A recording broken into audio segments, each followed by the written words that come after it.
Bien, buen día a todas y todos. Buen día. ¿Cómo están? ¿Bien? Bien. Hoy Acá con vamos a clase a las 8 de la continuar mañana. con este capítulo de control de microorganismos. Pero hoy vamos a revisar, o vamos a comenzar a revisar, también el control por agentes químicos, ¿ya? Porque los antibióticos son compuestos químicos, pero que el objetivo principal es tratar, ¿no es cierto?, de controlar un proceso infeccioso que ya se ha desarrollado, ¿ya? En la mayoría de las veces, y así debería ser principalmente el uso de antibióticos. Sin embargo, también es posible usarlos como agentes profilácticos, ¿ya? En el sentido de prevenir un tratamiento, que se establezca un proceso infeccioso. Y eso es una práctica que en la práctica profesional de ustedes muchas veces ocurre. Es decir, previo a intervenir, ¿no es cierto?, a hacer un procedimiento a nivel de la cavidad oral, se trata al paciente con antibióticos para reducir la posibilidad de infecciones, ya sea en el sitio, ¿no es cierto?, donde está ocurriendo el procedimiento, o bien infecciones secundarias a ese procedimiento. Por ejemplo, una endocarditis bacteriana, que puede ser producto, ¿no es cierto?, de bacterias de la boca, que al procesar que al hacer el procedimiento pasan a la sangre, circulan, ¿no es cierto?, a través de la sangre y pueden llegar a las válvulas cardíacas, donde producen una biopelícula y generan entonces un proceso infeccioso.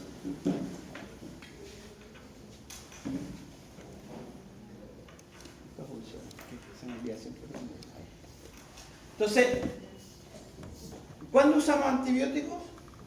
Principalmente, como les digo, debería estar orientado al tratamiento de infecciones, pero también podemos usarlo en profilaxis, que puede ser específica, dirigida a un cierto microorganismo o grupo de microorganismos. Por ejemplo, si queremos reducir la carga bacteriana anaeróbica, usamos antibióticos que tengan acción sobre esas bacterias, o una profilaxis inespecífica que va, digamos, dirigida a toda la microbiota.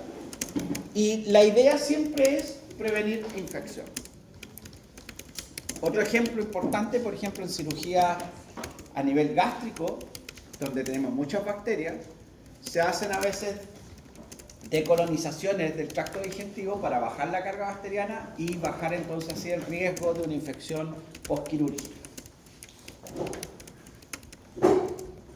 Si bien es cierto, la mayor parte del uso de antibióticos ocurre en los hospitales, no debemos dejar de tener presente que pueden ocurrir también mucho en la comunidad, especialmente en población pediátrica, ¿ya?, y en población de adultos mayores, sobre todo en centros, ¿no es cierto?, donde estos adultos mayores viven, ¿ya?, ¿no es cierto?, las casas de reposo, y que se transforman estas casas de reposo muchas veces en un ambiente muy parecido al hospital, donde hay uso más frecuente de antibióticos y por lo tanto hay una presión de selección que va a favorecer la emergencia de bacterias resistentes, ¿ya?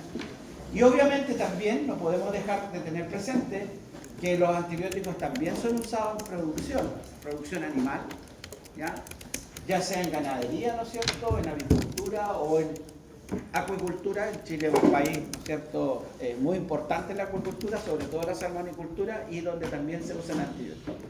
Por lo tanto, cuando nosotros usamos antibióticos en cualquiera de estas áreas, estamos haciendo una presión de selección, ¿ya? Es decir, vamos a estar favoreciendo la emergencia o la selección de bacterias que son resistentes. Eso lo vamos a ver un poquito más adelante, probablemente en la próxima clase. Y también tener presente que, si bien es cierto, en el ámbito de ustedes, principalmente estar enfocado en el área clínica del uso de antibióticos, ¿no es cierto?, en distintos países, yo diría en la gran mayoría de los países, el principal uso, o la mayor cantidad, no el principal uso, la mayor cantidad de antibióticos se usan en animales, ¿ya? Justamente porque se usan en producción animal, donde se usan grandes toneladas de antibióticos para poder evitar las infecciones en estos crianza masiva de animales. Bueno, ¿cómo surge esto de tener antibióticos para el control de los microorganismos, bueno, surge de observaciones en la naturaleza, donde se ve, ¿no es cierto?, que algunos organismos son capaces de inhibir el desarrollo de otros, hay una competencia, y esa inhibición del desarrollo, que generalmente está dada por la producción de algunos metabolitos secundarios, pueden ser algunos ácidos orgánicos, pueden ser algunos compuestos químicos, por ejemplo, hay microorganismos que producen peróxidos o algún compuesto que tiene actividad inhibitoria como la pasteucina. Entonces, eso les permite a ellos competir. Entonces, esta interacción en que un organismo produce la inhibición de otro, aquí vemos, por ejemplo, ¿no es cierto?, ahí hay inhibición de este hongo. Ven ustedes una zona de no crecimiento, acá hay una bacteria, ese género Bacillus que se ve ahí, está inhibiendo a este hongo, Botrytis, donde ahí ustedes ven una zona de no crecimiento. Esa competencia se denomina antibiosis, ¿ya? Y este es un fenómeno que es un fenómeno natural en la, digamos, es un fenómeno que está ocurriendo frecuentemente en la naturaleza, y a partir de este fenómeno, entonces, con las observaciones de Pasteur, de Fleming, ¿no es cierto?, Waldman, que fueron las primeras personas que se dedicaron a la búsqueda de sustancias que permitieran inhibir el crecimiento de otros microorganismos, nace entonces los antibióticos. ¿Y cómo vamos a definir los antibióticos? Una molécula orgánica producida, ¿no es cierto?, por microorganismos y que inhiben o matan otros microorganismos. Aquí hay una definición, ¿no es cierto?, más académica. Entonces, obviamente, el efecto que produzcan inhibitorio o bactericida, la definición es la misma que con lo que habíamos visto con los agentes químicos o físicos, ¿no es cierto? Un antibiótico puede ser bacteriostático si solo inhibe, o puede ser bactericida si además produce la muerte. Entonces, una definición importante es que los antibióticos son fármacos o medicamentos, ¿no es cierto?, que combaten las infecciones causadas por bacterias. Cuando nosotros hablamos de antibióticos, nos estamos refiriendo a un compuesto que tiene actividad sobre bacterias y no necesariamente tiene actividad sobre virus o sobre otros patógenos. Cuando hablamos de antimicrobianos, es un término más general, engloba los antibióticos, pero también engloba los antivirales o los antifúngicos. ¿Ya? Entonces, cuando hablamos de antibióticos, solamente nos estamos refiriendo a compuestos químicos que tienen actividad sobre bacterias. ¿Qué características tienen que tener los antibióticos? Bueno, en primer lugar, tienen que tener un efecto, ¿no es cierto?, sobre otros microorganismos, que puede ser bactericida, si los mata, o bacteriostático, si solo los inhibe. Tienen que tener una baja toxicidad, porque obviamente están orientados a usarlos en personas o en animales. Entonces tienen que tener una baja toxicidad. Tienen que presentar, o no presentar, mejor dicho, o presentar muy bajas reacciones adversas.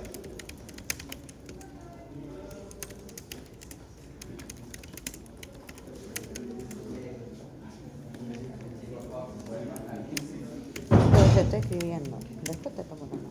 Puedes tomarme la pierna si te plantas. No presentar entonces reacciones adversas, ¿ya? Porque puede ser a lo mejor tener baja toxicidad, pero generar algunas reacciones adversas. Por ejemplo, los antibióticos, si los tomamos por vía oral principalmente, no solamente van a ejercer la acción sobre las bacterias que queremos controlar, sino que también sobre toda la microbiota. Entonces, uno de los efectos, por ejemplo, más frecuentes son los cuadros diarreicos producidos por el consumo de antibióticos. ¿Por qué? Porque estamos afectando también nuestra microbiota intestinal. Diarrea. Obviamente que tiene que ser estable. Una molécula que es muy inestable, que se hidroliza rápidamente, no nos sirve para mantener ese... Y una característica muy importante que a las concentraciones de antibióticos que se utilizan tienen que llegar en buenas, digamos con una actividad efectiva en los tejidos. Es decir, tienen que ser terapéuticamente útiles. Porque no sacamos nada con tener un antibiótico que necesitamos una tremenda concentración que no es alcanzada a nivel plasmático, o sea, a nivel orgánico. O sea, no tiene que valer. Uno de los parámetros importantes a tener en cuenta en los antibióticos es el espectro de actividad. ¿Qué significa el espectro de actividad? Significa sobre qué grupos de bacterias van a actuar. ¿Ya? ¿Qué grupos de bacterias tenemos? ¿Cómo podemos clasificar así lo más general las bacterias? Gran positivas, ¿no es cierto? Y gran negativas. Esa es la primera clasificación.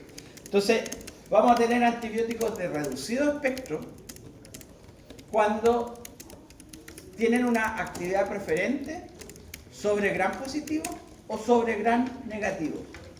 Eso no significa que la actividad sea exclusivamente sobre uno u otro, sino que es preferente, es decir, puede actuar sobre la gran mayoría o muchos gran positivos y muy poquitos gran negativos, y viceversa. ¿Ya? Y de amplio espectro, cuando estos antibióticos tienen una actividad similar sobre ambos grupos de bacterias. Tampoco significa que actúan sobre todas las gran positivas o sobre todas las gran negativas. Esto es bien importante porque generalmente cuando ustedes se enfrentan a un proceso infeccioso, no van a saber qué es lo que la está causando, qué bacteria es. Entonces normalmente los tratamientos empíricos, es decir, cuando no tengo información microbiológica de cuál es el organismo y cuál es su comportamiento frente a los antibióticos, se inician con antibióticos de amplio espectro para poder cubrir el máximo de potenciales agentes etiológicos de ese cuadro infeccioso. Obviamente, si después tengo los resultados de la microbiología y de las pruebas de susceptibilidad de esa bacteria que está causando la infección, yo puedo ajustar el tratamiento a un antibiótico de menor espectro o de espectro reducido. ¿Por qué? Porque si es de espectro reducido, va a producir un menor daño colateral. ¿Ya? Va a estar más enfocado al organismo que está causando la infección. Aquí hay un ejemplo. Ahí tenemos, ¿no es cierto?, el grupo de la polimixina, ¿ya?, que es un antibiótico de muy reducido espectro, actúa solo sobre bacterias gram negativas.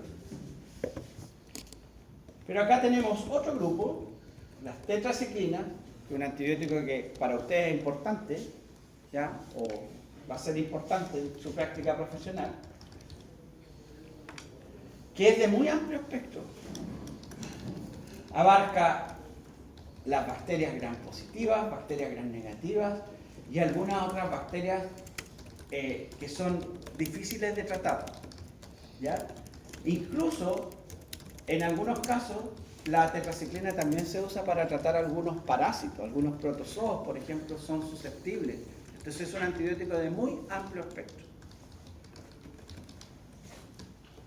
El segundo parámetro importante cuando estudiamos antibióticos es lo que denominamos la potencia de acción.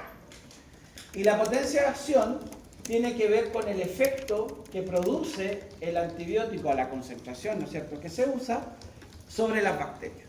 Y ya lo hemos dicho varias veces, el efecto puede ser solo inhibitorio y entonces van a ser antibióticos bacteriostáticos. O puede ser un efecto más deleterio, ¿no es cierto?, que mata a la bacteria y por lo tanto vamos a estar frente a antibióticos bactericidas. ¿Y cómo determinamos nosotros in vivo si un antibiótico es bacteriostático o bactericida? ¿Se le ocurre algo? Ya no se observan las colonias, quizás. Puede que las colonias que ya hemos sembrado ya no se observan si es bactericida. Ya, pero ustedes podían contar el chiste para todo.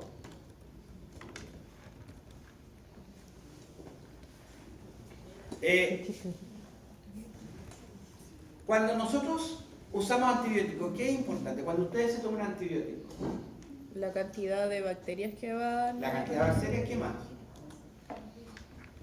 Cuando alguien ha tomado antibióticos, ¿Cada cuánto tiempo?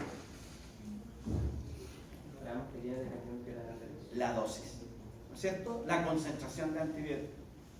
Hay antibióticos que tienen que tomar 500 miligramos, otros que tienen que tomar 1 gramo, hay otros que tienen que tomar 250 miligramos. La concentración es importante porque para saber si yo inhibo o mato las bacterias, tengo que saber la concentración que producen esos efectos. Entonces, para conocer la potencia de acción, hay parámetros que yo tengo que saber y hay parámetros que determino in vitro, es decir, en el laboratorio, y hay otros parámetros que necesito conocerlo, que es cómo se comporta el antibiótico en el organismo. ¿Ya? Entonces, uno de los parámetros importantes es la concentración plasmática. Es decir, la concentración que ese antibiótico, después de tomar una dosis, alcanza en el organismo. Normalmente, usamos como modelo general la concentración plasmática. Pero hay que tener presente que no necesariamente la concentración plasmática representa a la concentración en el sitio de infección. ¿Ya? Si ustedes tienen un antibiótico que es más hidrofóbico o más hidrofílico, va a tener una distribución diferente en los distintos sitios del organismo. ¿Ya? Pero usamos en forma universal, aceptamos en forma universal, para determinar cuál es la concentración que se alcanza en el organismo, la concentración plasmática. ¿Ya? Que no necesariamente representa la concentración en el sitio de infección. Otro parámetro importante es determinar la concentración mínima inhibitoria del antibiótico sobre la bacteria que la queremos eliminar o inhibir. Y esa concentración mínima inhibitoria es la mínima cantidad de antibiótico que necesito para inhibirla.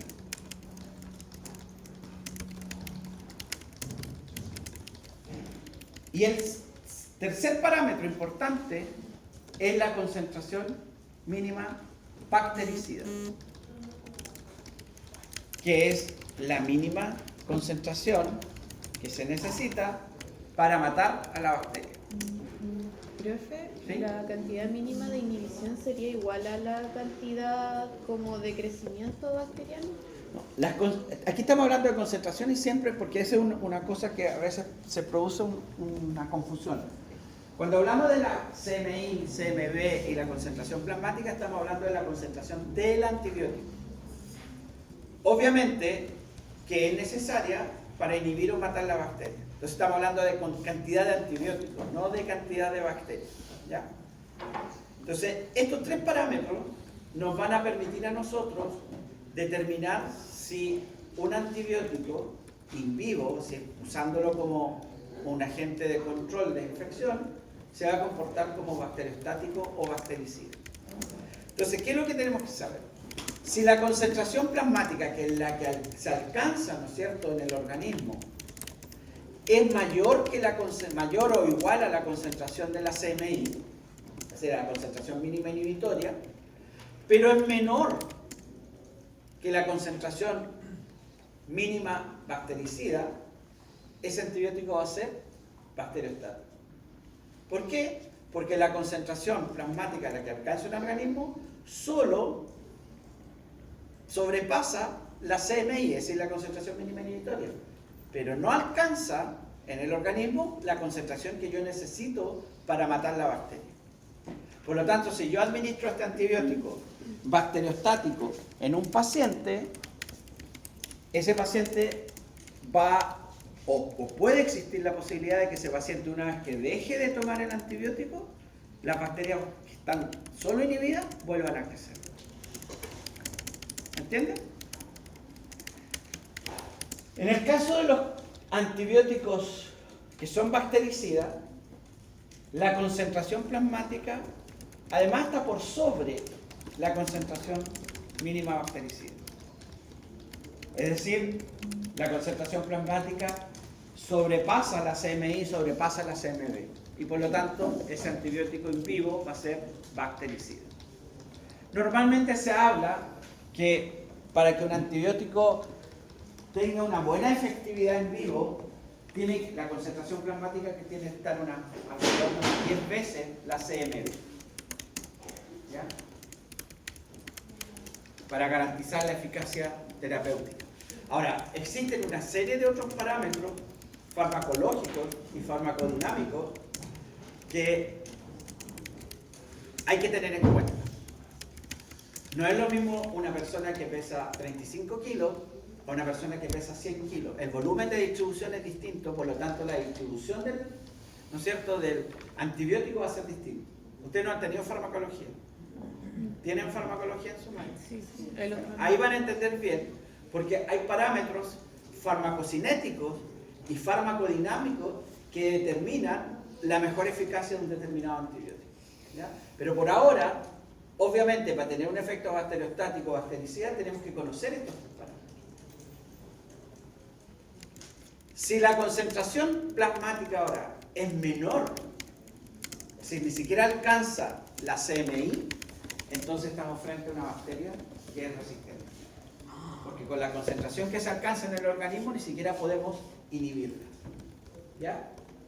Entonces es muy importante conocer cómo se comportan los antibióticos con las bacterias. Y estos parámetros, bueno, la concentración plasmática se hacen determinando después de una dosis, ¿no es cierto?, cuál es la concentración que se alcanza en el plasma. Eso no lo podemos hacer en el laboratorio, hay que hacerlo con pacientes. ¿Ya? Pero la CMI y la CMB la podemos determinar en el laboratorio. Y ustedes van a tener un laboratorio donde van a ver en forma demostrativa cómo se determina una CMI o una CMB. Ahora, in vitro, nosotros podríamos deducir si un antibiótico es o puede tener un comportamiento bacteriostático o bactericida. Se dice que un antibiótico es bactericida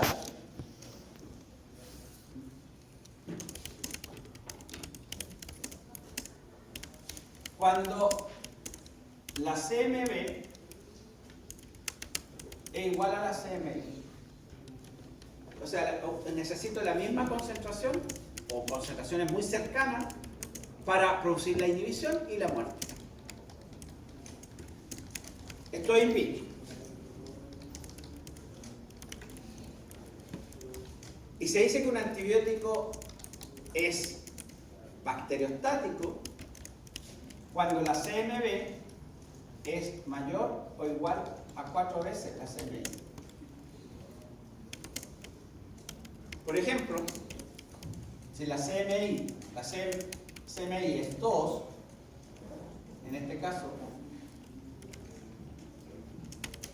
2 microgramos por ml, en este caso, la CMB debería ser 2, ¿no es cierto?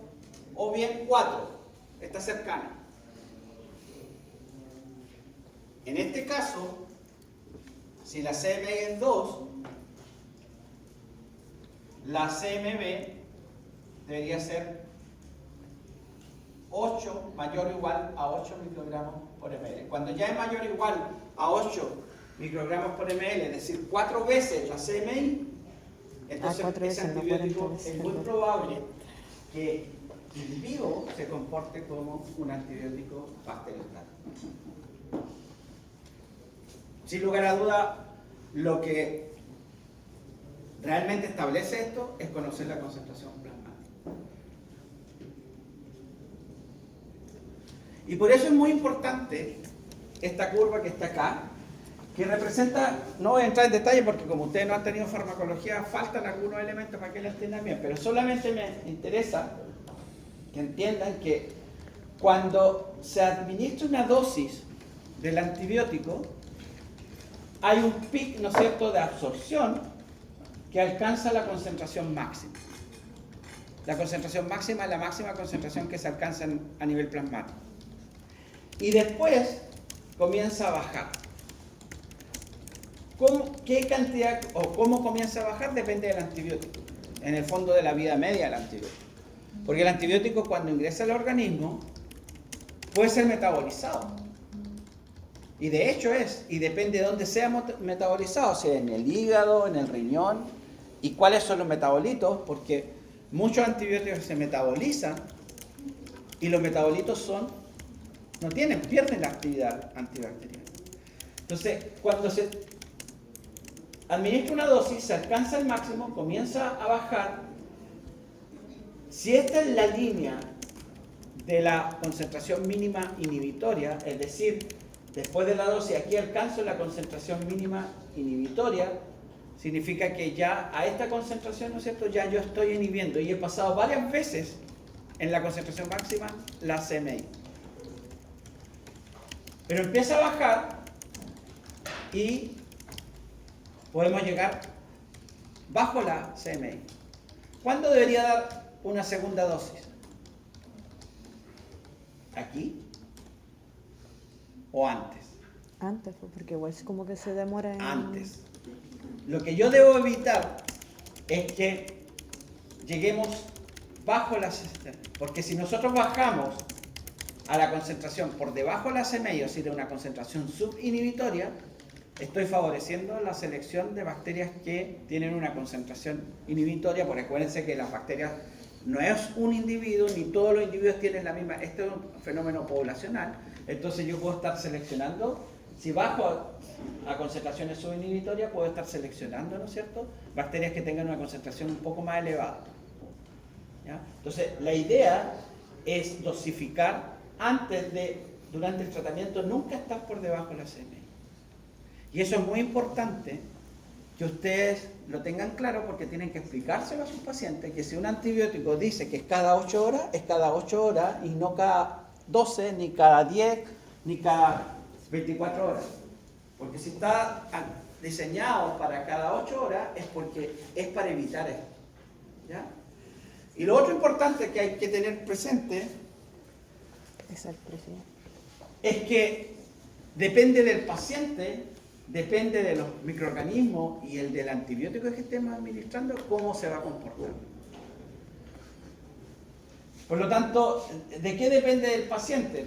Lo que yo les decía, la edad, el peso, comorbilidades que tengan, ¿ya? Las bacterias, en el fondo, ¿cuál es su CMI, cuál es su CMB? Y del antibiótico, las concentraciones que se alcanzan in vivo, es decir, plasmáticas. Porque es muy importante, porque puede haber interacciones, ¿no es cierto?, con otros. Por ejemplo, antibióticos que son rápidamente atrapados, quelados por cationes, son antibióticos que no deberíamos administrarlos cercanos, por ejemplo, a lácteos o algún antiácido, porque tienen cationes que van a restar la concentración, van a restar la concentración y la concentración final disponible, la plasmática, va a ser menos de lo que esperaba. Entonces, eso hay que conocerlo. ¿Ya? Eso seguramente lo van a entender mejor cuando tengan farmacología. ¿Qué significa la primera curva clínica que al principio de gráfico? ¿Hay como una disminución? ¿Al principio del gráfico hay una... ¿Esto? Sí. No, eso es parte nomás de una curva anterior, que es como la colita de acá. ¿Ya? Lo importante es que cuando yo administro la dosis, se produce la subida inmediatamente. Ahora, eso también depende del antibiótico, el tiempo que se demora en subir. No todos los antibióticos, la vía de administración. Obviamente los antibióticos de administración oral va a depender de cuán rápido se absorban a nivel intestinal y cuánta es la concentración que se absorbe a nivel intestinal. ¿Ya?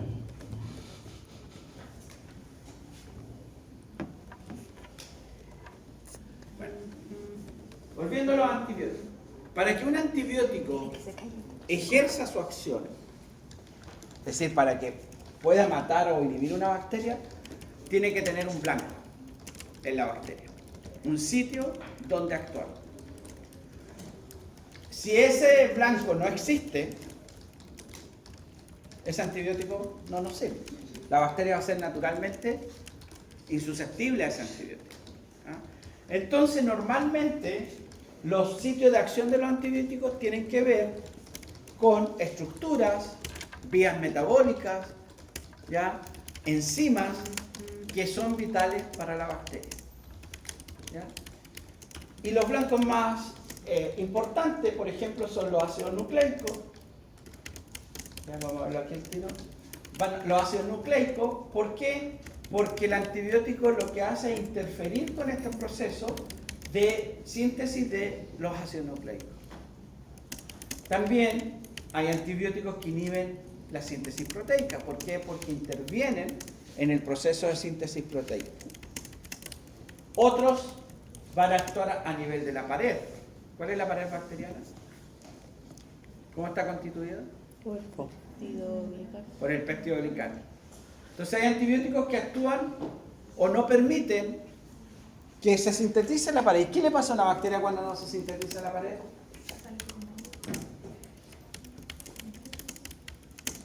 Me canso. ¿Cuál es la función de la pared? Pues contener las cositas adentro. ¿Ah? Y contener todas las cositas adentro. ¿Y por qué no basta con la membrana? Porque se puede dañar más rápido también. Se puede dañar más rápido también sin la pared. Puede que por el pH sea más susceptible a destrucciones. ¿Qué característica tiene el citoplasma bacteriano? Desde el punto de vista de la osmolaridad.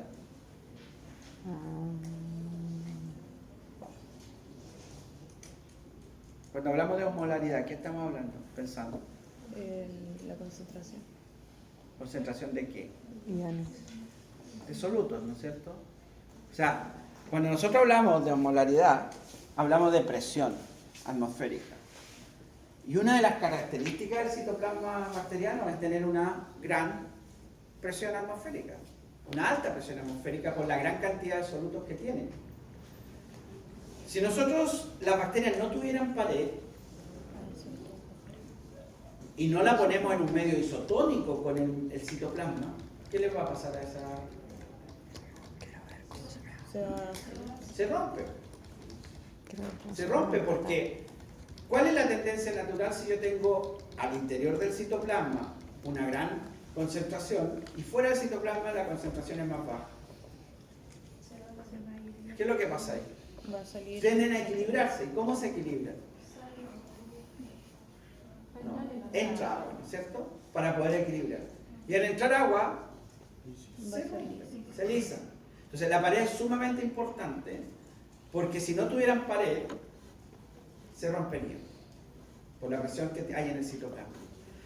Entonces por eso es que los antibióticos, la mayoría de los antibióticos que actúan a nivel de la pared son antibióticos ¿de qué tipo serán? Bactericidas. ¿Ya? Ahora, ¿hay bacterias sin pared? No. O sea, por lo menos gram negativas y gram positivas tienen pared. Tarea. Búsquenlo. Para que veas. También pueden dañar las membranas. Entonces son antibióticos que en el fondo interactúan con los lípidos de membrana. Se produce una disrupción de membrana, se rompe la membrana y se libera contenido, ¿no es cierto? Entonces, el mecanismo de acción del antibiótico depende de dónde actúe, sobre qué sitio actúe. Pero lo más importante es que si no hay sitio blanco o el antibiótico no puede acceder al sitio blanco por alguna razón, esa bacteria va a ser resistente, ¿ya? O susceptible. Entonces hay bacterias que son naturalmente insusceptibles a antibióticos. Vamos a ver viendo, y por eso busquen si hay bacterias con pared o si hay bacterias sin pared. Bueno, para poder determinar todo esto que hemos estado conversando, nosotros tenemos que medir la actividad de un antibiótico. Y pueden haber métodos cualitativos que nos van a decir solo si la bacteria es susceptible o es resistente, o métodos cuantitativos que nos van a decir con qué cantidad de antibiótico yo le inhibo y con qué cantidad de antibiótico yo la mato. Por lo tanto, eso significa que yo puedo determinar la CMI y determinar la CMB. ¿De qué depende esto? Características propias de la cepa bacteriana. Y yo puedo hacer estudios cualitativos donde determino, como les decía yo, si es susceptible o no, como esta fotografía que está acá, esta es una placa, ¿no es cierto?, de Petri de una bacteria que se llama Pseudomonas aeruginosa. ¿Todavía no tienen práctico? No. Van a ver esta bacteria en el laboratorio, que es verde porque produce un pigmento verde. Y ustedes ven ahí, cada uno de estos circulitos que están es un papel filtro que está impregnado con una cantidad de antibióticos. Cultivamos la bacteria, o sea, ponemos un inóculo bacteriano en la placa, ponemos los discos encima e incubamos esta placa. Y si la bacteria es susceptible, el antibiótico va a difundir, esto lo vamos a ver con detalle en la otra clase, va a difundir y va a ir disminuyendo la concentración desde el disco hacia la periferia, porque difunde radialmente. Por lo tanto, si la bacteria es susceptible, el halo de inhibición va a indicar que esa bacteria es susceptible y el diámetro del halo va a depender con qué concentración se inhibe. No sé qué concentración, en un método cualitativo no sé cuál es la concentración. Pero ¿cuál será la concentración que está en el borde del halo de inhibición? No sé el valor. ¿Cuál sería? ¿La mínima inhibitoria? ¿Mm? ¿Podría ser la mínima inhibitoria? Es la mínima inhibitoria. No conozco el valor, pero claramente la concentración en el borde del halo es la mínima concentración. Acuérdense que la concentración va disminuyendo hacia la periferia. Es la mínima concentración que es capaz de producir inhibición. ¿Ya? Y entonces normalmente en el laboratorio lo que ustedes van a recibir es un informe donde les diga si el antibiótico que se ensayó es resistente, o sea, la bacteria que se ensayó es resistente o no a un determinado antibiótico. La gracia que tiene, no tengo el valor, pero puedo probar simultáneamente varios antibióticos. La otra posibilidad es hacer ensayos cuantitativos para determinar la CMI y la CMI. Y muchas veces, en algunos pacientes, probablemente no sea el caso de ustedes desde el punto de vista de la práctica profesional, pero en algunos pacientes es necesario determinar estos valores porque necesitamos saber muy bien cuál es la concentración que podríamos necesitar en un determinado sitio de infección. ¿Ya? Y también importantes son las, digamos, para determinan, ¿no es cierto?, el comportamiento del antibiótico y las características, como les decía yo, farmacocinéticas. La concentración en el sitio de infección, la concentración plasmática. Veamos cómo se hacen estas pruebas. Veamos primero la prueba cualitativa, que es el antibiograma, o método de difusión en agar, o método de difusión de disco, así lo encuentran en la literatura. ¿Y en qué consiste? Y esto lo van a hacer ustedes en el laboratorio. Consiste en tener un medio de cultivo. El medio de cultivo estandarizado para hacer las pruebas de susceptibilidad es el medio Miller-Hinton o Mueller-Hinton, que obviamente si es agar será agar Miller-Hinton, si es caldo Miller-Hinton. Tenemos los discos de antibióticos, ¿ya?, que están impregnados con una cierta cantidad de antibióticos que se ha estandarizado, y tenemos que tener el inóculo bacteriano. Y el inóculo bacteriano es la cantidad de bacterias que yo tengo que poner en la placa para poder tener un examen, un antibiograma que sea correcto. Y se ha establecido que el inóculo bacteriano para un antibiograma debe ser equivalente a una etalón, a una escala de concentración, que es equivalente a esta escala de turbidez, que es un McFarland 0,5. Es decir, la concentración de bacterias tiene que prepararse a una turbidez. Acuérdense que en medio líquido, ¿no es cierto?, vemos turbidez. Tiene que prepararse una turbidez que sea equivalente a un estándar de 0,5 McFarland. ¿Y aquí equivale 0,5 McFarland? A 1,5 por 10 elevado a 8 unidades formadoras de colonia por ml. Es decir, este tubito que es 0,5 tiene esa concentración de bacterias. Una vez que tengo hecha esta solución, la disemino sobre la placa de agar Miller-Hinton y le pongo posteriormente los discos de antibiótico. Que incubo a la temperatura óptima de crecimiento de la bacteria que estoy ensayando. Es bien importante que la placa, dependiendo del diámetro de la placa, pero normalmente las placas que se usan son de 90 centímetros cuadrados, no cuadrados, 90 centímetros, ¿Te parecen lleven 47 una centímetros? altura de agar que permite una buena difusión del disco. Y esa altura de agar es más o menos entre 3,5 a 4,5 milímetros de agar. ¿Ya? ¿Por qué? Porque si pongo muy poco agar, el antibiótico difunde, choca la base de la placa y vuelve hacia arriba.